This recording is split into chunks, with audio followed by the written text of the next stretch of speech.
dollars par an. Vous trouvez ça normal pour un pays riche, au sous-sol riche, un pays à l'agriculture riche comme le Cameroun? Ce n'est pas acceptable. Nous devons changer cela.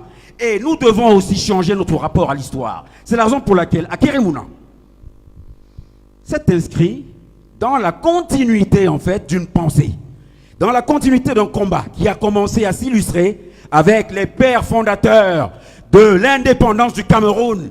Je parle de Ruben Oum-Niobé. Je parle de Ruben Oum-Niobé qui en 1948 a pris les rênes de l'UPC, qui a posé les jalons en fait de l'indépendance du Cameroun. Ces jeunes gens dont Ruben Oum-Niobé est décédé à 45 ans, ils avaient eu un rêve pour le Cameroun, une vision pour le Cameroun, qui a été écorné par la suite. Nous connaissons les destins de Félix Moumié, nous connaissons les destins de Sendafana, nous connaissons les destins de Ernest Wandje, qui fut fusillé le 15 janvier 1971 à Bafoussam. Akérémouna a embrassé la cause de ses leaders. Et quelqu'un nous rappelait tout à l'heure que le 13 septembre dernier, il était encore à Boumiébel à rendre hommage au père de l'indépendance du Cameroun. Nous avons un passé historique que nous devons revivifier aujourd'hui, à qui nous devons redonner ces lettres de noblesse. Et le combat de ces gens-là ne doit pas être vain. C'est la raison pour laquelle je pense fondamentalement que nous avons le devoir d'agir. Nous avons la responsabilité d'agir. Et je crois que vous m'avez entendu.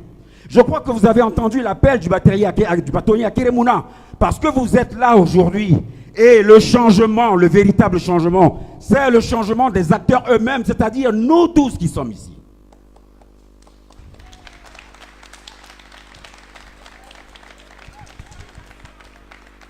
Alors, à un moment donné, il faut émettre une vision. Il faut commencer à parler d'un rêve. Moi, je rêve d'un Cameroun où on retrouve la croissance, mais une croissance qu'on puisse redistribuer à la population.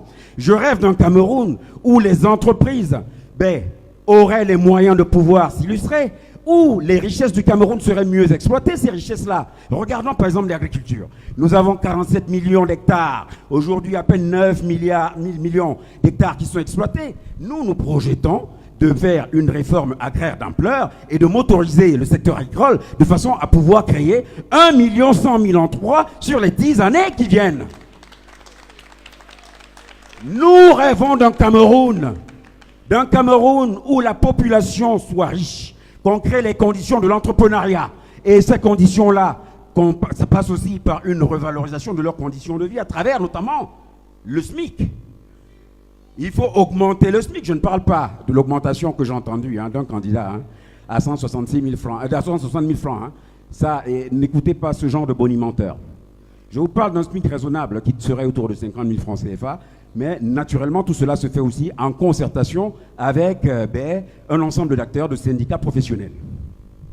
Et naturellement, il va falloir une population en bonne santé. Une population en bonne santé, c'est une population qui travaille et qui cotise. Mais pour cela, il faut créer les conditions de travail de cette population-là. Donc, pour le Cameroun nouveau, c'est un Camerounais à un emploi. Un Camerounais à un emploi. Oui, un Camerounais en emploi. Et nous sommes dans une logique qui est une logique à la fois sociale et humaniste, dans laquelle on dit un peuple, un avenir. On gagne ensemble ou on perd ensemble. Ce Cameroun-là, nous devons le bâtir ensemble. Je suis venu vous dire que j'ai un rêve et que ce rêve-là a rencontré celui du bâtonnier Akérémouna un jour de février 2018.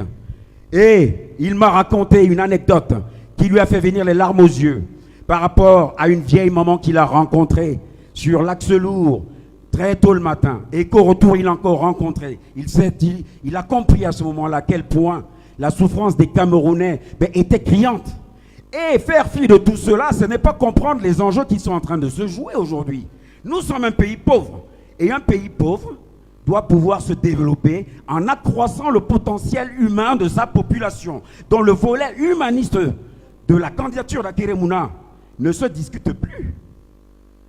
L'objectif maintenant économique, c'est dans les 10 années, pouvoir créer 3 millions d'emplois nets. Et je ne parle pas du sous-emploi qui touche 75,8% de la population active camerounaise. Ce n'est pas acceptable. Alors, aujourd'hui, je vais clore mon intervention en vous disant tout simplement que il faut changer les choses, certes.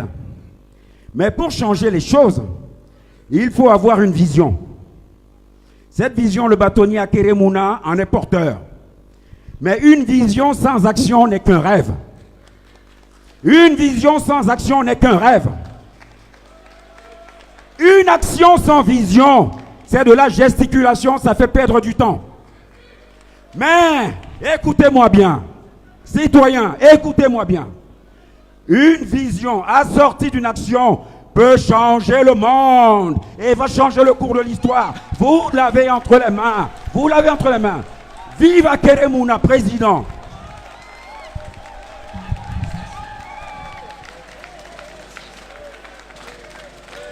Akere, président. Akere, président. Akere.